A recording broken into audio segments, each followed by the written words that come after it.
Hi ಎಲ್ರಿಗೂ ನನ್ನ ಪ್ರೀತಿಯ ನಮಸ್ಕಾರಗಳು. ಚಂದನ ಸ್ಮೃತಿಗೆ ಎಲ್ಲರಿಗೂ ಕೂಡ ಸ್ವಾಗತ. ನಾನು ಲತಾಮ್ಮನ ವಿಷಯ ತಿಳಿತಾ ಹೋದ ಹಾಗೆ ನಿಜವಾಗ್ಲೂ ನನಗೆ ಒಮ್ಮೆ ತಲೆ ಸುತ್ತಿದಾಗಾಯಿತು. ಹಾಗೆ ನನಗೆ ರೋಮಾಂಚನ ಕೂಡ ಆಯಿತು. ನನಗೆ ಮೊದಲಿಂದಲೇ ನನಗೆ ಗಾಯಕ ಗಾಯಕಿ ನಾಯಕ ನಾಯಕಿ ಆಮೇಲೆ ಚಿತ್ರರಂಗಕ್ಕೆ ಸಂಬಂಧಪಟ್ಟವರ ವಿಷಯ ತಿಳಿಯೋದೆಲ್ಲ ಬಹಳಷ್ಟೊಂದು ಇಂಟ್ರೆಸ್ಟ್. ಅದು ಮೊದಲಿಂದಲೇ ಇತ್ತು ನನಗೆ ಈ ಹವ್ಯಾಸ. ಆದರೆ ಇಲ್ಲಿ ವೀಡಿಯೋ ಮಾಡಬೇಕಂದ್ರೆ ನಾವು ಮತ್ತಷ್ಟು ಹೆಚ್ಚಿನ ವಿಷಯಗಳನ್ನು ತಿಳ್ಕೊಂಡು ಆಮೇಲೆ ವೀಡಿಯೋ ಮಾಡಬೇಕಾಗುತ್ತೆ. ಹಾಗೆ ನಾನು ಒಂದು ವಾರದಿಂದ ನಮ್ಮ ಲತಾಮ್ಮನ ಬಗ್ಗೆ ಒಂದು ವಿಷಯವನ್ನು ಕಲೆ ಹಾಕ್ತಾ ಇದ್ದೆ. ಹಾಗೆ ಅವರ ಒಂದೊಂದು ಹೊಸ ವಿಷಯಗಳನ್ನು ತಿಳ್ಕೊಂಡು ಬಂದಾಗ ನಿಜವಾಗ್ಲೂ ನನಗೆ ಅದ್ಭುತ ಮಾತ್ರ ಅಲ್ಲ, ಅತಿ ಅದ್ಭುತ ಅಂತ ಅನ್ನಿಸ್ತು. ಒಂದು ಸಾಕ್ಷಾತ್ ಸರಸ್ವತಿ ಕೈಯಿಂದ ಇದು ಸಾಧ್ಯವೇ ಅನ್ನುವ ಒಂದು ಅವರ ದೊಡ್ಡ ಅಭಿಮಾನಿಯಾದ ನನಗೆ ಈ ಪ್ರಶ್ನೆ ಕೂಡ ಕಾಡಿತ್ತು. ಯಾಕೆಂದರೆ ನಮ್ಮ ಇಡೀ ಭಾರತಕ್ಕಲ್ಲ, ನಮ್ಮ ಈ ಬ್ರಹ್ಮಾಂಡಕ್ಕೇ ಒಬ್ಬರೇ ಲತಾಮ್ಮ ಗೊತ್ತಾ. ಆ ಜಾಗದಲ್ಲಿ ಯಾರನ್ನು ಕೂಡ ಹೋಲಿಕೆ ಮಾಡಲು ಸಾಧ್ಯವೇ ಇಲ್ಲ. ಆದರೆ ಪ್ರತಿಯೊಬ್ಬರ ಅಭಿಮಾನಿಗಳ ಭಾವನೆ ಕೂಡ ಇದೆ ಆಗಿರ್ಬೋದು. ಲತಾಮ್ಮನೇ ಸಾಟಿ. 1942ರಲ್ಲಿ ಅವರು ಮರಾಠಿ ಹಾಡು ಹಾಡಿರೋದು. ಅವರು 1949ರಿಂದ ಹಿಂದಿ ಚಿತ್ರಕ್ಕೆ ಹಾಡಿದ್ದಾರೆ. ನಿರಂತರವಾಗಿ ಅವರು 2015ರವರೆಗೆ ಹಾಡಿದಂದರೆ ಬರೋಬ್ಬರಿ 73ರಿಂದ 74 ವರ್ಷಗಳಷ್ಟು. ಅಬ್ಬಾ ದೇವರೇ, ಇದೆಲ್ಲ ನಾನು ತಗೊಂಡ ಮಾಹಿತಿಯಲ್ಲಿ ನನಗೆ ಗೊತ್ತಾಗಿರೋದು. ಯಾಕೆಂದರೆ ನಾನು 73 ವರ್ಷ ಹಾಡಿದ್ದು ನನಗೆ ಅಷ್ಟೊಂದು ಅದರ ಬಗ್ಗೆ ಗೊತ್ತಿರಲಿಲ್ಲ. ಹಾಗಾಗಿ ಬಹಳ ಒಂದು ಆಶ್ಚರ್ಯ ಆಯಿತು. ಯಾಕೆಂದರೆ ಈಗಿನ ನಮ್ಮಂತಹ ಮನುಷ್ಯರ ಆಯುಷ್ಯ ಇರೋದೇ 60-65. ಅದರಲ್ಲಿ ಬರೀ 73 ವರ್ಷ ಅವರು ಹಾಡಿದ್ದಾರೆ ಅಂದರೆ ನಿಜವಾಗ್ಲೂ ಗ್ರೇಟ್. ಯಾಕಂದರೆ 13 ವಯಸ್ಸಲ್ಲೇ ಅವರು ಹಾಡಲಿಕ್ಕೆ ಶುರು ಮಾಡಿದ್ದಾರೆ. ಹಾಗಾಗಿ ಅವರಿಗೆ ನಿರಂತರವಾಗಿ ಹಾಡ್ತಾ ಬಂದಿದ್ದಾರೆ. ಅವರು 2015ರಲ್ಲಿ ಅವರೇ ಹಾಡಿಂದ ಸ್ವಲ್ಪ ದೂರ ಹೋದರು, ಆರೋಗ್ಯ ಸಮಸ್ಯೆ ಇತ್ತು. ಆನಂತರ ಕೊರೋನಾ ಬಂದ ಮೇಲೇ ಅವರಿಗೆ ಆರೋಗ್ಯ ಸಮಸ್ಯೆ ಹೆಚ್ಚಾಗಿ ಕಾಡಿದ್ದು. ಯಾಕಂದರೆ ಬೇಡ ಅಂತ ಅವರೇ ಸ್ವಲ್ಪ ದೂರ ನಿಂತರು. ಹಾಗೆ ಇದು ಸಾಮಾನ್ಯ ಮನುಷ್ಯನಿಂದ ಖಂಡಿತವಾಗಿ ಸಾಧ್ಯ ಇಲ್ಲ. ನಮ್ಮ ಇಂಡಿಯಾದ ನೈಟಿಂಗಲ್ ಅಂತ ಅನಿಸಿರುವ ನಮ್ಮ ಲತಾಮ್ಮನಿಗೆ ಮಾತ್ರ ಇಂತಹ ಒಂದು ಸಾಧನೆ ಸಾಧ್ಯ ಅಲ್ವಾ. ಇಂತಹ ಸಾಧಕರಿಂದ ನಮ್ಮ ದೇಶವೇ ಒಂದು ಹೆಮ್ಮೆಯ ದೇಶ ಆಗಿದೆ. ನಮ್ಮ ಲತಾಮ್ಮ ಮಾತ್ರ ಅಲ್ಲ, ಆಶಾ ಭೋಸ್ಲೆ, ಚಿತ್ರಕ್ಕ, ಆಮೇಲೆ ಜಾನಕಮ್ಮ, ಸುಶೀಲಮ್ಮ, ಮೊಹಮ್ಮದ್ ರಫಿ, ಕಿಶೋರ್ ಕುಮಾರ್, SPB ಸರ್, ಹಾಗೆ ನಮ್ಮ ಕನ್ನಡದ ಹಲವಾರು ಗಾಯಕರು, PB ಶ್ರೀನಿವಾಸ್, ಹೀಗೆ ಹೇಳ್ತಾ ಹೋದರೆ ಪಟ್ಟಿಗಳು ಬೆಳೀತಾನೆ ಇರುತ್ತೆ. ನಮ್ಮ ಭಾರತ ಅಂದರೆ ಒಂದು ಕಲೆ ತುಂಬಿದ ದೇಶ ಅಲ್ವಾ. ಒಂದು ಎಷ್ಟು ಸುಂದರ ಹೇಳಿ. ಇಂಥ ಒಂದು ಮಹಾನ್ ಗಾಯಕರು ನಮ್ಮ ಭಾರತದಲ್ಲಿ ಹುಟ್ಟಿದ್ದಾರೆ. ಅದೇ ಭಾರತದಲ್ಲಿ ನಾವು ಹುಟ್ಟಿದಂದರೆ ನಾವು ಕೂಡ ಒಂದು ಬಹಳ ಹೆಮ್ಮೆ ಪಡುವಂಥ ವಿಷಯ. ಅದಲ್ಲದೆ ಅವರು ಬರೀ ಚಿತ್ರಗೀತೆಗಳು ಮಾತ್ರ ಅಲ್ಲ, ಅವರು ಎಷ್ಟು ಸ್ಟೇಜ್ ಕಾರ್ಯಕ್ರಮ ಕೊಟ್ಟಿದ್ದಾರೆ. ಆಮೇಲೆ ಸುಗಮ ಸಂಗೀತ ಮತ್ತು ಭಾವಗೀತೆ ಎಲ್ಲವೂ ಕೂಡ ಹಾಡಿದ್ದಾರೆ. ಒಟ್ಟಾಗಿ 36 ಭಾಷೆಯಲ್ಲಿ ಅವರು ಹಾಡಿದ್ದಾರೆ. ಆದರೆ ಹೆಚ್ಚಾಗಿ ಹಿಂದಿಯಲ್ಲಿ ಹಾಡಿರೋದು, ಕನ್ನಡದಲ್ಲಿ ಕೂಡ 1-2 ಹಾಡಿದ್ದಾರೆ, ಮಲಯಾಳದಲ್ಲಿ ಹಾಡಿದ್ದಾರೆ, ಹಲವಾರು ಭಾಷೆಯಲ್ಲಿ ಹಾಡಿದ್ದಾರೆ. ಆದರೆ ಹಿಂದಿಯಲ್ಲಿ ಅವರ ಸ್ಥಾನನ ಯಾರಿಗೂ ಅವರು ಬಿಟ್ಟು ಕೊಟ್ಟಿಲ್ಲ. ಹಾಗಾಗಿ ಒಂದಷ್ಟು ವರ್ಷ ನಿರಂತರವಾಗಿ ಹಾಡ್ತಾ ಬಂದರು. ಆಮೇಲೆ ಹಳೆಯ ನಟ ನಟಿಯರಿಂದ ಹಿಡಿದು ಅವರು 2015ರವರೆಗೆ ನಟಿಸುವಂಥ ಹೊಸ ನಟಿಯರಿಗೂ ಕೂಡ ಅವರು ಹಾಡಿರೋದು. ಅವರ ಆ ಒಂದು ವಾಯ್ಸ್ ಎಲ್ಲರಿಗೂ ಅದು ಹೇಗೆ ಮ್ಯಾಚ್ ಆಗ್ತಾಯಿತ್ತು ಗೊತ್ತಿಲ್ಲ ನನಗೆ. ನಾವೊಂದು ಪಾತ್ರೆಗೆ ಸ್ಪೂನಲ್ಲಿ ಟೈ ಅಂತ ಹೊಡೆದ್ರೆ ಹೇಗಿರುತ್ತೆ ಹೇಳಿ, ಆ ಥರ ಇತ್ತು ಅವರ ವಾಯ್ಸ್. ಅವರು ಮಾತ್ರ ಅಲ್ಲ, ಅವರ ಅಕ್ಕ ತಂಗಿಯರು, ಸಿಬ್ಲಿಂಗ್ಸ್ ಒಂದು 4 ಹೆಣ್ಣು ಮಕ್ಕಳು, ಒಬ್ಬ ಕೊನೆಯವನು ಗಂಡು ಮಗ. ಹಾಗೆ ಎಲ್ಲರೂ ಕೂಡ ಹಾಡ್ತಾಯಿದ್ರು. ಮತ್ತು ಅವರ ಕುಟುಂಬನೇ ಅವರು ಸಂಗೀತ ಕುಟುಂಬ ಆಗಿತ್ತು. ಹಾಗಾಗಿ ಚಿಕ್ಕ ವಯಸ್ಸಿನಲ್ಲೇ ಅವರಿಗೆ ಸಂಗೀತ ಅಂದರೆ ಪಂಚಪ್ರಾಣ ಆಗಿತ್ತು. 1949ಕ್ಕೆ ಶುರು ಮಾಡಿದವರು 1974ಕ್ಕೆ 25,000ದವರೆಗೆ ಹಾಡಿದ್ದಾರೆ. ಆಗಲೇ ಅವರು ಗಿನ್ನಿಸ್ ರೆಕಾರ್ಡ್ ಮಾಡಿದ್ದಾರೆ.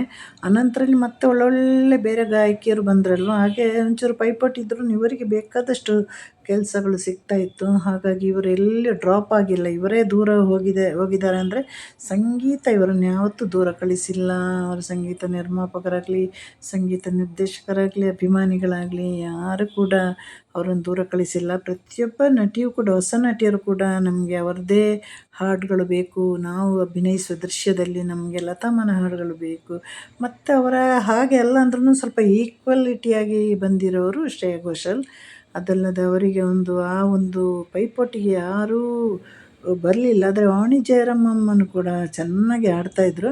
ಯಾಕಂದರೆ ಇವರಿಗೆ ಆ ಒಂದು ಸ್ಥಾನ ಹಾಗಿತ್ತು, ಸ್ಥಾನಮಾನ ಎಲ್ಲ ಹಾಗಿತ್ತು. ಹಾಗಾಗಿ ಅವರು ಆ ಜಾಗವನ್ನು ಎಂದೂ ಬಿಟ್ಟು ಕೊಡಲಿಕ್ಕೆ ತಯಾರಿರಲಿಲ್ಲ. ಹಾಗೆ ಸಾಕಷ್ಟು ಹಾಡು ಹಾಡಿದ್ದಾರೆ. ಹಾಗೆ ಅವರ ಜೀವನವನ್ನು ಕೂಡ ಮುಡಿಪಾಗಿಟ್ಟಿದ್ದು, ಮದುವೆ ಬೇಡ ಏನು ಬೇಡ ಅಂತ ಅವರು ಸಂಗೀತಕ್ಕೋಸ್ಕರ ಅವರ ಒಂದು ಜೀವನವನ್ನು ಕೂಡ ಮುಡಿಪಾಗಿ ಇಟ್ಟಿರುವಾಗ ಅವರಿಗೆ ಆ ಜಾಗದಲ್ಲಿ ಬಂದು ಬೇರೆ ಯಾರೂ ನಿಲ್ಲೋದು ಕೂಡ ಇಷ್ಟ ಆಗಿರಲಿಲ್ಲ. ಹಾಗಾಗಿ ಅವರೇ ಪ್ರತಿಯೊಂದು ಸಿನಿಮಾಕ್ಕೆ ಅವರ ರಾತ್ರಿ ಹಗಲು ಅಂತ ಅವರೇ ಹಾಡಿರೋದು. ಕನ್ನಡದಲ್ಲಿ ಅವರು ಬೆಳಕಾಯಿತೋ ಏನೋ ಒಂದು ಹಾಡು ಹಾಡಿದ್ದಾರೆ. ಅದು ಇಳೆಯರಾಜನ ಒಂದು ಸಂಗೀತ ನಿರ್ದೇಶನದಲ್ಲಿ ಅವರು ಹಾಡಿರುವಂಥ ಹಾಡು. ಹಾಗೆ ಹಿಂದಿಯಲ್ಲೆಲ್ಲ ಅವರು ಬಹಳ ದೊಡ್ಡ ದೊಡ್ಡ ಸಂಗೀತ ನಿರ್ದೇಶಕರ ಕೈ ಕೆಳಗಡೆ ಅವರು ಹಾಡಿರೋದು. ನೌಶಾದ್ ಶಂಕರ್, ಜೈ ಕಿಶನ್, ಆಮೇಲೆ ಎಸ್ ಟಿ ಬರ್ಮನ್, ಹೀಗೆ ದೊಡ್ಡ ದೊಡ್ಡ ಸಂಗೀತ ನಿರ್ದೇಶಕರ ಜೊತೆ ಸಾಕಷ್ಟು ಹಾಡುಗಳನ್ನು ಹಾಡಿದ್ದಾರೆ. ಇವರು ಹಾಡುವಾಗ ಅಷ್ಟು ಸ್ಪಷ್ಟತೆ ಇತ್ತು. ಆಮೇಲೆ ರಾಗ ಭಾವ ಅದಕ್ಕೆಲ್ಲ ಒಂದು ಬಹಳ ಆದ್ಯತೆ ಕೊಟ್ಟು ಹಾಡ್ತಾ ಇದ್ದವರು. ಅವರ ಹಾಡಲ್ಲಿ ಕರೆಕ್ಷನ್ಗಳೇ ಕಮ್ಮಿ ಇರ್ತಾಯಿತ್ತಂತೆ. ಈಗ ಯಾರೇ ಹಾಡುವಾಗ ಎಂಥ ದೊಡ್ಡ ಗಾಯಕಿಯಾಗಲಿ ಈಗ ಕರೆಕ್ಷನ್ ಮಾಡಲೇಬೇಕಾಗುತ್ತೆ. ಆದರೆ ಅವರಿಗೆ ಬಹಳ ಕಮ್ಮಿ ಕರೆಕ್ಷನ್ ಇತ್ತು. ಹಾಗಾಗಿ ಅವರನ್ನೇ ಜಾಸ್ತಿ ಇದು ಎಲ್ಲ ಹಿನ್ನೆಲೆ ಗಾಯನಕ್ಕೆ ಕರೀತಾಯಿದ್ರು. ಆಮೇಲೆ ಇವರು ಹಾಡಿರುವ ಹಾಡಿನ ಯಾವುದೇ ಸಿನಿಮಾ ಕೂಡ ತುಂಬ ಚೆನ್ನಾಗಿ ಹೋಗ್ತಾಯಿತ್ತು. ಹಾಗಾಗಿ ಇವರು ಒಂದು ಆ ಸಮಯದ ಒಂದು ದೊಡ್ಡ ನೈಟಿಂಗೇಲ್. ನಮ್ಮ ಭಾರತಕ್ಕೆ ಮಾತ್ರ ಅಲ್ಲ, ಎಲ್ಲ ದೇಶದಲ್ಲಿ ಕೂಡ ಇವರಿಗೆ ಅಭಿಮಾನಿಗಳು ಸಾಕಷ್ಟಿದ್ದರು. ಹಾಗೆ ಲತಾ ಮಂಗೇಶ್ಕರ್ ಅವರು ಮತ್ತು ನಮ್ಮ ಕಿಶೋರ್ ಕುಮಾರ್ ಅವರಿಬ್ಬರ ಸೇರಿ ಒಳ್ಳೊಳ್ಳೆ ಹಾಡುಗಳು ಬಂದಿದೆ. ಹಾಗೆ ಮೊಹಮ್ಮದ್ ರಫೀಕ್ ಜೊತೆ ತುಂಬ ಹಾಡು ಹಾಡಿದ್ದಾರೆ. ಎಲ್ಲರ ಜೊತೆ ಇವರು ಹಾಡಿದ್ದಾರೆ. ಹಾಗೆ ಮತ್ತಿನ ಒಂದು ಪೀಳಿಗೆ ಬಂದ್ರಲ್ಲೂ ಒಳ್ಳೊಳ್ಳೆ ಗಾಯಕರು, ಅವರ ಜೊತೆನೂ ಕೂಡ ಅವರು ಚೆನ್ನಾಗಿ ಹಾಡಿದಾಗಲೂ ಅದು ಕೂಡ ಮ್ಯಾಚ್ ಆಗ್ತಾಯಿತ್ತು. 1980-90ರಲ್ಲಿ ಅವರು ಪುನಃ ಹೊಸ ಸಂಗೀತ ನಿರ್ದೇಶಕರ ಜೊತೆ ಕೆಲಸ ಮಾಡಿದರು. ಪ್ಯಾರ್ಲಾಲ್, ಅನಿಲ್ ಬಿಸ್ವಾಸ್, ಕಲ್ಯಾಣ್ಜಿ, ಆನಂದ್ಜಿ, ಎ ಆರ್ ರೆಹಮಾನ್ ಇವರೆಲ್ಲ ಬಹಳ ದೊಡ್ಡ ಸಂಗೀತ ನಿರ್ದೇಶಕರಲ್ಲ. ಇವರ ಜೊತೆ ಕೂಡ ಕೆಲಸ ಮಾಡಿದ್ದಾರೆ ಅಂದರೆ ಇದು ಬಹಳ ಅಚ್ಚರಿ. ಇದೇನು ನಾವು ಹೇಳಲ್ವ, ಕೆಲವರು ದೇವರೇ ಸೃಷ್ಟಿ ಮಾಡುವಾಗ ಮಾಡಿದಂತಹ ಕಲಾವಿದರು, ಗಾಯಕರಾಗಿರ್ತಾರೆ. ಅದರಲ್ಲಿ ಒಬ್ಬರು ನಮ್ಮ ಲತಮ್ಮನವರು. 1990ರಿಂದ ಮತ್ತು 2015ವರೆಗೆ ನಿರಂತರವಾದ ಹಾಡುಗಳು. ಆಮೇಲೆ ಅವರಿಗೆ ಬಹಳ ಪ್ರಶಸ್ತಿಗಳು ಕೂಡ ಬಂದಿದೆ. ಅವರಿಗೆ ಭಾರತ ರತ್ನ, ಆಮೇಲೆ ಪದ್ಮಶ್ರೀ, ಪದ್ಮಭೂಷಣ ಮತ್ತು ಗಿನ್ನಿಸ್ ರೆಕಾರ್ಡ್ ಆಗಿರೋದು ಎಲ್ಲರಿಗೂ ಗೊತ್ತಲ್ವ. ರಾಷ್ಟ್ರೀಯ ಪ್ರಶಸ್ತಿಗೆ ಲೆಕ್ಕ ಇಲ್ಲ. ಆಮೇಲೆ ರಾಜ್ಯ ಪ್ರಶಸ್ತಿ, ಫಿಲ್ಮ್ಫೇರ್ ಅವಾರ್ಡು, ಪ್ರಶಸ್ತಿಯ ಸುರಿಮಳೆ ಅವರಿಗೆ. ಆಮೇಲೆ ವೇದಿಕೆಯಲ್ಲಿ ಎಷ್ಟು ಹಾಡಿದ್ದಾರೆ ಅಂದರೆ, ಇವರ ವೇದಿಕೆಯಲ್ಲೆಲ್ಲ ಇವರನ್ನು ಕರೆಸಿ ಹಾಡಬೇಕಂದ್ರೆ ಅದು ಎಷ್ಟೋ ತಿಂಗಳಿಗೋ ವರ್ಷಕ್ಕೆ ಮೊದಲೇ ಬುಕ್ ಆಗಿರಬೇಕಂತ, ಅಷ್ಟು ಈಸಿಯಾಗಿ ಇವರನ್ನು ಸಿಗ್ತಾ ಇರಲಿಲ್ಲ. ಆಮೇಲೆ ಚಿಕ್ಕ ವೇದಿಕೆಯಲ್ಲೆಲ್ಲ ಏನಾದರೂ ಒಂದು ಕಾರ್ಯಕ್ರಮ ಮಾಡುವಾಗ ಇವರನ್ನು ಕರೀತಾನೂ ಇರಲಿಲ್ಲ. ಅಂಥ ಆ ಸ್ಟೇಜಿಗೂ ಇವರು ಹಾಡಬೇಕಂದ್ರೂ ಆ ಸ್ಟೇಜಿಗೂ ಬಹಳ ಒಂದು ಗೌರವ ಇರಬೇಕಾಗಿತ್ತಲ್ಲ. ಹಾಗಾಗಿ ದೊಡ್ಡ ಒಂದು ಕಾರ್ಯಕ್ರಮಕ್ಕೆ ಮಾತ್ರ ಇವರಿಗೆ ಆಹ್ವಾನ ಬರ್ತಾಯಿತ್ತು. ಹಾಗಾಗಿ ಹಾಡಿದ್ದಂದ್ರೆ ಅದೆಲ್ಲ ಸೇರಿದರೆ ಲಕ್ಷಕ್ಕಿಂತ ಎಷ್ಟೋ ಲಕ್ಷ ಹಾಡಿರ್ಬೋದು, ಸ್ಟೇಜ್ ಕಾರ್ಯಕ್ರಮ ಎಲ್ಲ ಸೇರಿದರೆ. ಸಿನಿಮಾದಲ್ಲಿ ಹತ್ರ ಅವರು 30,000-35,000 ಹಾಡಿದ್ದಾರೆ. ಇದು ಬೇರೆ ಭಾಷೆಯಲ್ಲಿ ಅವರೆಲ್ಲ ಸೇರಿದರೆ ಎಷ್ಟು ಹಾಡಿದ್ದಾರೆ ಅಂತ ಅದು ಕೂಡ ಲೆಕ್ಕಕ್ಕೆ ನಿಲ್ಕದಷ್ಟು. ಯಾಕಂದರೆ ಇವರು ಹಾಡುವಾಗ ಬೇರೆ ಸ್ಟುಡಿಯೋದಲ್ಲೆಲ್ಲ ಹಾಡಿದ್ರಲ್ವ, ರೆಕಾರ್ಡ್ ಬೇರೆ ಕಡೆ ಆಗ್ತಾಯಿತ್ತು. ಇವತ್ತಿದ್ದಾಗೆ ಎಲ್ಲಲ್ವ. ಅವತ್ತು ಒಂದು ರೆಕಾರ್ಡ್ ಮಾಡಬೇಕಂದ್ರೂ ಬೇರೆ ಕಡೆಯಲ್ಲಿ ಮಾಡ್ತಾಯಿದ್ರು. ಹಾಗಾಗಿ ನಮ್ಮ ಲತಮ್ಮನೇ ಸಾಟಿ, ಇನ್ಯಾರು ಸಾಟಿ ಆಗಲಿಕ್ಕೆ ಸಾಧ್ಯವೇ ಇಲ್ಲ. ಹಾಗೆ ಲತಾ ಮಂಗೇಶ್ಕರ್ ಅವರು ಹುಟ್ಟಿರೋದು 28 ಸೆಪ್ಟೆಂಬರ್ 1929ರಲ್ಲಿ. ಅವರು ಹುಟ್ಟಿರೋದೆಲ್ಲ ಇಂದೋರ್, ಮಧ್ಯಪ್ರದೇಶದಲ್ಲಿ. ಅವರು ಸಿಬ್ಲಿಂಗ್ಸ್ ಬಂದು ಅವರು, ಯಾಕಂದರೆ ಹುಟ್ಟಿದವರು ಬಂದು 5 ಜನ ಇದ್ದರು, 4 ಹೆಣ್ಣು. ಕೊನೆಯಲ್ಲಿ ಒಬ್ಬ ತಮ್ಮ ಇದ್ದರು. ಅವರ ಹೆಸರು ಬಂದು ಆಶಾ ಭೋಸ್ಲೆ. ಅವರು ಕೂಡ ಒಳ್ಳೆ ಗಾಯಕಿ ಅಲ್ವ. ಹಾಗೆ ಉಷಾ ಭೋಸ್ಲೆ ಅವರು ಕೂಡ ಚೆನ್ನಾಗಿ ಹಾಡ್ತಾಯಿದ್ರು. ಅವರು ಕೂಡ ಬೇಕಾದಷ್ಟು ಸಿನಿಮಾಕ್ಕೆಲ್ಲ ಹಾಡಿದ್ದಾರೆ. ಹಾಗೆ ಮೀನಾ ಮಂಗೇಶ್ಕರ್, ಹೃದಯನಾಥ್ ಮಂಗೇಶ್ಕರ್, ಹೀಗೆ ಈ ಮಂಗೇಶ್ಕರ್ ಅನ್ನೋ ಒಂದು ಸರ್ನೇಮ್ ಬಂದಿರೋದು ಅವರ ತಂದೆಯ ಕಡೆಯಿಂದ. ಯಾಕಂದರೆ ತಂದೆ ಹೆಸರು ದೀನಾನಾಥ್ ಮಂಗೇಶ್ಕರ್ ಆಗಿದ್ದರು, ತಾಯಿ ಸೇವಂತಿ ಮಂಗೇಶ್ಕರ್. ಇವರ ತಾಯಿ ಬಂದು ದೀನಾನಾಥ್ ಮಂಗೇಶ್ಕರ್ ಅವರಿಗೆ ಮೊದಲು ಪ್ರಭಾ ಅನ್ನೋ ಒಂದು ಹೆಣ್ಣು ಮಗಳನ್ನು ಮದುವೆ ಆಗಿದ್ದರು. ನಂತರದಲ್ಲಿ ಅವರು ಸಾಯ್ತಾರೆ. ಅವರ ತಂಗಿ ಈ ಸೇವಂತಿ ಮಂಗೇಶ್ಕರ್ ಅವರನ್ನು ಮದುವೆಯಾಗಿ ಈ 5 ಮಕ್ಕಳು ಇವರಿಗೆ ಹುಟ್ಟುತ್ತಾರೆ. ಅದರಲ್ಲಿ ನಮ್ಮ ಲತಾ ಮಂಗೇಶ್ಕರ್ ಕೂಡ ಹಿರಿಯವರು. ಇವರು ತಂದೆಗೆ ಒಂದು ಸಂಗೀತ ಸಂಸ್ಥೆ ಇತ್ತು. ಅನಂತರದಲ್ಲಿ ತುಂಬ ಜನರಿಗೆ ಅದರಲ್ಲಿ ಸಂಗೀತದ ಅಭ್ಯಾಸಗಳನ್ನು ಕೂಡ ಕೊಡಿಸ್ತಾ ಇದ್ದರು. ಆದರೆ ಇವರಿಗೆ ಒಂದು 13 ವರ್ಷ ಇರುವಾಗಲೇ ತಂದೆಯನ್ನು ಕಳ್ಕೊಳ್ತಾರೆ. ಅದಕ್ಕಿಂತ ಮೊದಲು ಇವರು ಒಂದು ಯಾವುದೋ ಒಂದು ಅವರಿಗೆ ನಷ್ಟ ಬಂದು ಸಂಗೀತವನ್ನೆಲ್ಲ ಆ ಸಂಸ್ಥೆಯನ್ನು ಮುಚ್ಚಿ ಮನೆಯಲ್ಲೇ ಸಂಗೀತವನ್ನು ಇವರು ಅಭ್ಯಾಸ ಮಾಡಿಸ್ತಾರೆ ಮಕ್ಕಳಿಗೆಲ್ಲ. ಅಷ್ಟೊತ್ತಿಗೆ ಲತಾ ಅವರು ಬಹಳ ಚಿಕ್ಕದಿದ್ದರಂತೆ. ಹಾಗೆ ಲತಾ ಅವರು ಚಿಕ್ಕದಿರುವಾಗ ಅವರು ಯಾವುದೋ ಒಂದು ಅಭ್ಯಾಸ ಮಾಡುವ ಮಗು ತಪ್ಪು ಹಾಡಿದಾಗ ಲತಮ್ಮ ಬಂದದಂತ ತಿದ್ತಾರೆ. ಅವರೇ ಚಿಕ್ಕವರು, ಅವರಿಗಿಂತ ದೊಡ್ಡ ಮಕ್ಕಳು ತಪ್ಪು ಮಾಡಿದಾಗ ತಿದ್ದುತ್ತಾರೆ. ಅದನ್ನು ತಂದೆ ಗಮನಿಸುತ್ತಾರೆ. ಓಹೋ, ನನ್ನ ಮಗಳಲ್ಲಿ ಈ ಒಂದು ಕಲೆ ಬಂದಿದೆ. ಯಾಕಂದರೆ ತಂದೆ ನಾಟಕ ಮಾಡ್ತಾಯಿದ್ರು, ಒಳ್ಳೆ ಕಲಾವಿದ, ಸಿನಿಮಾದಲ್ಲಿ ಅಭಿನಯ ಮಾಡ್ತಾಯಿದ್ರು, ಒಳ್ಳೆ ಸಂಗೀತಗಾರ ಕೂಡ ಹೌದು. ಹಾಗೆ ಮಗಳಿಗೆ ಅವರು ಕಠಿಣವಾದ ಅಭ್ಯಾಸವನ್ನು ಮಾಡಿಸ್ತಾರೆ. ಆದರೆ 13 ವಯಸ್ಸಿವರೆಗಿರುವಾಗ ತಂದೆ ಕಾಲವಾಗ್ತಾರೆ. ಅಲ್ಲಿಂದ ಇವರಿಗೆ ಜೀವನ ಬಹಳ ಕಷ್ಟ ಆಗುತ್ತೆ. ಬೇರೆ ಏನು ಮಾಡಲಿಕ್ಕಾಗಲ್ಲ, ಅನಿವಾರ್ಯ ಆಗುತ್ತೆ ಅವರಿಗೆ ದುಡಿಯೋದು. ಹಾಗೆ ಅದಕ್ಕಿಂತ ಮೊದಲು ಇವರು ನಾಟಕದಲ್ಲಿ, ಸಿನಿಮಾದಲ್ಲಿ ಸಣ್ಣ ಪುಟ್ಟ ಪಾತ್ರ ನಮ್ಮ ಲತಾಮ್ಮ ಕೂಡ ಮಾಡ್ತಾರೆ. ಅನಂತರ ಇವರು ಒಂದು ಆಸಕ್ತಿಯಿಂದಲೋ ಪ್ಯಾಷನಿಗಾಗಿಯೋ ಸಂಗೀತವನ್ನು ಮುಂದುವರಿಸಿಲ್ಲ.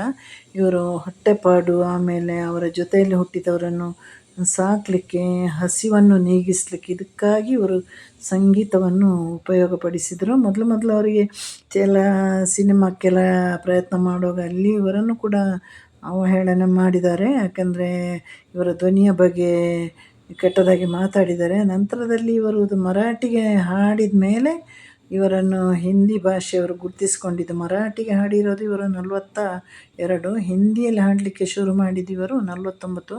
ಹಾಗಾಗಿ ಮನೆಯ ಎಲ್ಲ ಜವಾಬ್ದಾರಿನ ಇವರೇ ಹೊತ್ಕೊಂಡ್ರು. ಯಾಕಂದರೆ ಇವರ ಹಿಂದೆ ಹುಟ್ಟಿದವರು 4 ಜನ ಇದ್ದರು.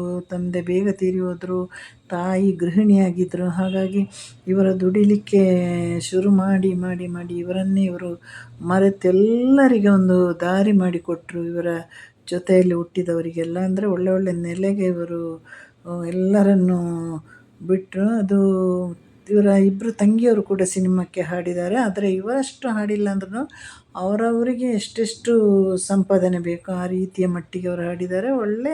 ಎಲ್ಲರೂ ಸ್ಥಿತಿವಂತರಾದರು. ಅದಕ್ಕೆ ಮುಖ್ಯ ಕಾರಣ ನಮ್ಮ ಲತಾ ಅಮ್ಮ. ಹಾಗೆ ಸಚಿನ್ ತೆಂಡೂಲ್ಕರ್ ಜೊತೆ ಸೇರಿ ದೊಡ್ಡದೊಂದು ಹಾಸ್ಪಿಟ್ಲ್ ಕೂಡ ಬಾಂಬೆಯಲ್ಲಿ ಕಟ್ಟಿದ್ದಾರಲ್ವ. ಹಾಗೆ ಅನೇಕ ಬಡವರಿಗೆ ಕೂಡ ಸಹಾಯ ಮಾಡಿದ್ದಾರೆ. ಇವರೆಲ್ಲ ನಮ್ಮ ಹಾಗೆ ಹೇಳಿ ಸಹಾಯ ಮಾಡೋದಲ್ಲ, ಅಥವಾ ಇದನ್ನು ಪಬ್ಲಿಕ್ ಕೂಡ ಮಾಡೋದಿಲ್ಲ.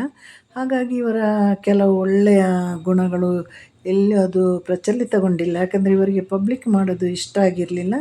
ಹಾಗಾಗಿ ಅದು ಇವರೊಳಗಡೆ ಇತ್ತು. ಮತ್ತು ಅದನ್ನು ಆ ಒಂದು ಲಾಭವನ್ನು ಪಡೆದವರಿಗೆ ಅಷ್ಟೇ ಗೊತ್ತು ಇವರು ಎಂತಹ ಒಂದು ಕೊಡುಗೈದಾನಿ ಅಂತ. ನಮ್ಮ ಲತಾಮ್ಮ ಹಾಡಿರುವ ಆಲ್ಮೋಸ್ಟ್ ಹಾಡುಗಳಂದರೆ ಎಲ್ಲ ಹಾಡುಗಳಂತ ಹೇಳ್ಬೋದು. ಎಲ್ಲ ಕಲೆಕ್ಷನ್ ನನ್ನ ಹತ್ರ ಇದೆ. ಪೆನ್ ಡ್ರೈವ್ಗೆ ಹಾಕಿಟ್ಟಿದ್ದೀನಿ. ಬೇಕಾದಾಗ ಅದನ್ನು ಟಿ ವಿಗೆ ಹಾಕಿ ನಾನು ಕೇಳ್ತಾ ಇರ್ತೀನಿ. ಹಾಗೆ ಈಗ ಯೂಟ್ಯೂಬಲ್ಲಿ ಮತ್ತು ಎಲ್ಲ ಕಡೆಯೂ ಬೇಕಾದಷ್ಟು ಹಾಡುಗಳು ಕೂಡ ನಮಗೆ ಕೇಳಲಿಕ್ಕೆ ಸಿಗುತ್ತಲ್ವ. ಹಾಡಿಗೆ ಏನು ಬರ ಇಲ್ಲ. ನಮ್ಮ ಹಾಡು ಕೇಳಿದರೆ ನಮ್ಮ ತಲೆ ಮೇಲೆ ಹಾಗೆ ಸುರಿತಾರೆ. ಅಷ್ಟು ಹಾಡುಗಳು ಕೂಡ ಈಗ ಸಿಗುತ್ತೆ ನೋಡಿ.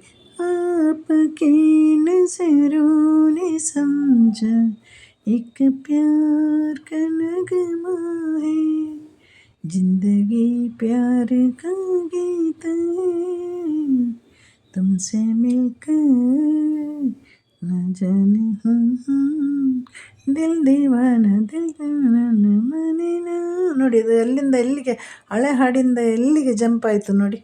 ಸನ್ ಸಬಸನ್ ಸನ್ ಸಬಸನ್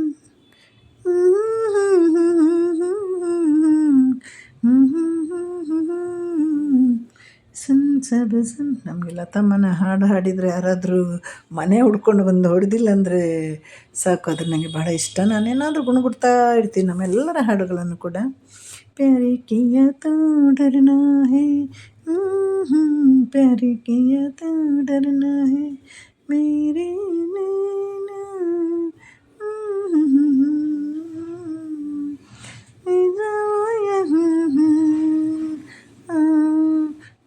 tu ಜಾತಾ ಹೇ. ಹಾಗೆ ನಾವೆಲ್ಲ ಹಾಡಲಿಕ್ಕೆ ಹೋದರೆ ನಮಗೆ ಖಂಡಿತವಾಗಿ ಏಟು ಬೀಳೋದು ಅಂತ ನಮ್ಮ ಲತಮ್ಮನ ನಾವು ದೇವರ ಜಾಗದಲ್ಲಿಟ್ಟು ಪೂಜೆ ಮಾಡಬೇಕಲ್ವ. ಎಂತಹ ಕೊಡುಗೆಗಳನ್ನು ಕೊಟ್ಟಿದ್ದಾರೆ. ಅವರು ಸ್ವಾರ್ಥಿನೇ ಅಲ್ಲ, ಅವ್ರು ನಿಸ್ವಾರ್ಥಿ ನಿಜವಾಗ್ಲೂ. ಅವ್ರಿಗೆ ಏನಾದರೂ ಗಂಡ ಮಕ್ಕಳು ಏನಾದರೂ ಇದೆಯಾ? ಅವ್ರ ಮದುವೆ ವಿಷಯ ಮಾತಾಡಿದಾಗ ಅಲ್ಲಿ ಎಲ್ಲೂ ಉತ್ತರ ಕೊಡೋದಿಲ್ಲ. ಅವ್ರು ಹೇಳ್ತಾರಂತೆ, ಅವರಿಗೆ ಒಂದು ಸಣ್ಣ ಹೆಸರು ಕೂಡ ಇದೆ, ಯಾವುದೋ ಒಳ್ಳೆಯ ಅವತ್ತಿನ ಕ್ರಿಕೆಟಿಗರನ್ನು ಲವ್ ಮಾಡಿ ಲವ್ ಫೇಲರ್ ಆಗಿ ಮದುವೆ ಆಗಿಲ್ಲ ಅಂತ. ಆದರೆ ಸಂದರ್ಶನಕ್ಕೆ ಹೋದವರೆಲ್ಲ ಕೇಳಿದಾಗ ಅವರನ್ನು ಇದುವರೆಗೆ ಬಾಯಿ ಓಪನ್ ಮಾಡಲಿಕ್ಕೆ ಯಾರಿಗೂ ಸಾಧ್ಯ ಇಲ್ಲ. ಅವರು ಹೇಳ್ತಾರಂತೆ, ನನಗೆ ಸ್ವಲ್ಪ ಹೃದಯದಲ್ಲಿ ಬಚ್ಚಿಡಬೇಕಾದ ಅನೇಕ ಸಂಗತಿಗಳಿದೆ. ನಿಜ ಅಲ್ವ? ಅದೆಷ್ಟು ನಿಜ ನೋಡಿ, ನಾನು ಕಲಿತೆ ಅದರಿಂದ.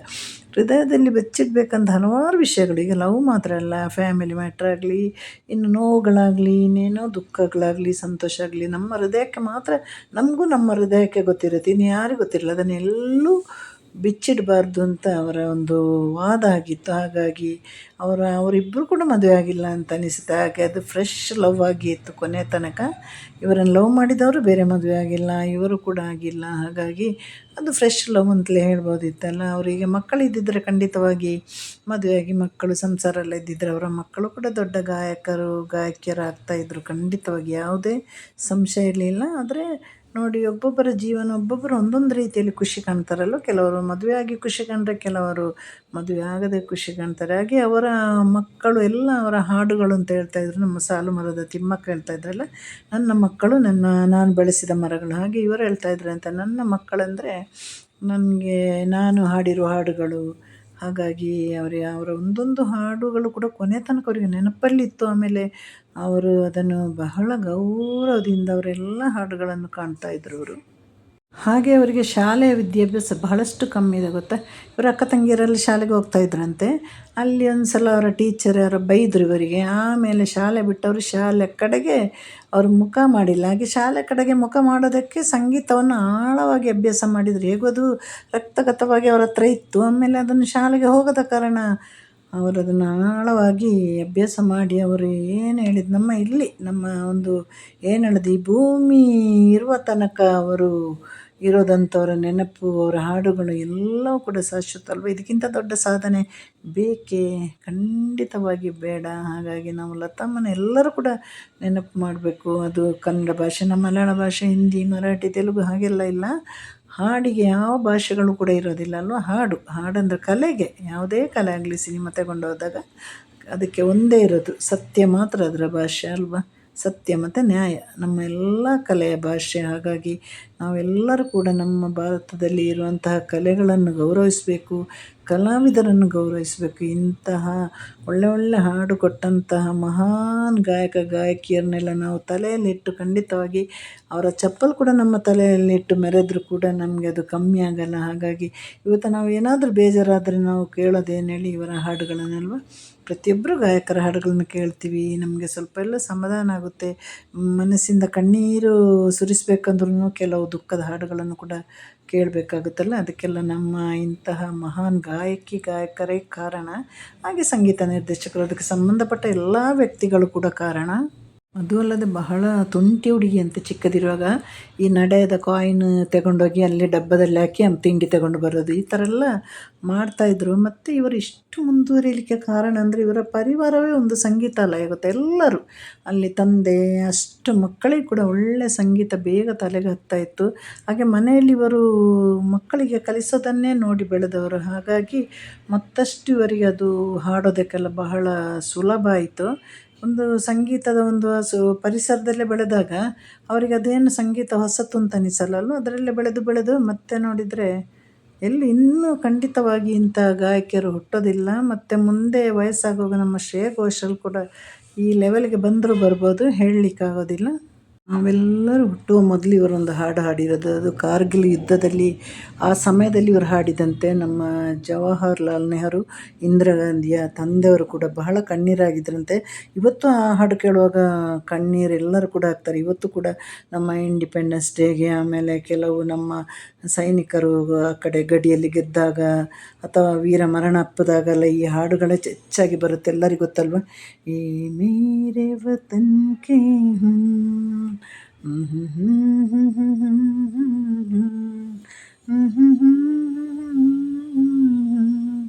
ಎಷ್ಟು ಹಾಡು ಕೇಳಿದರೂ ಸಾಕಾಗಲ್ಲ. ಹಾಗಾಗಿ ನಮ್ಮ ಅವತ್ತಿನ ಪ್ರಧಾನಿ ಕೂಡ ಕಣ್ಣೀರು ಹಾಕಿದಂತಹ ಒಂದು ಹಾಡು.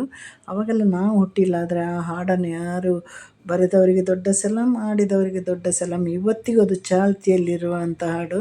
ಈಗ ನಮ್ಮ ನೀನೆ ಸಾಕಿದ ಹಾಗೆ ನೀಂತ ಒಂದು ಹಾಡು ಹೇಗೆ ಇವತ್ತಿಗೂ ಕೂಡ ಪ್ರಸಿದ್ಧ, ಅದಕ್ಕಿಂತ ಒಂದು 100 ಪಟ್ಟು ಈ ಹಾಡು ಪ್ರಸಿದ್ಧ. ನಮ್ಮೆಲ್ಲ ಸ್ವಾತಂತ್ರ್ಯ ಡೇಗೆ ಇದನ್ನು ಖಂಡಿತವಾಗಿ ನಾವು ಈ ಹಾಡನ್ನು ಕೇಳಿಯೇ ಕೇಳ್ತೀವಿ.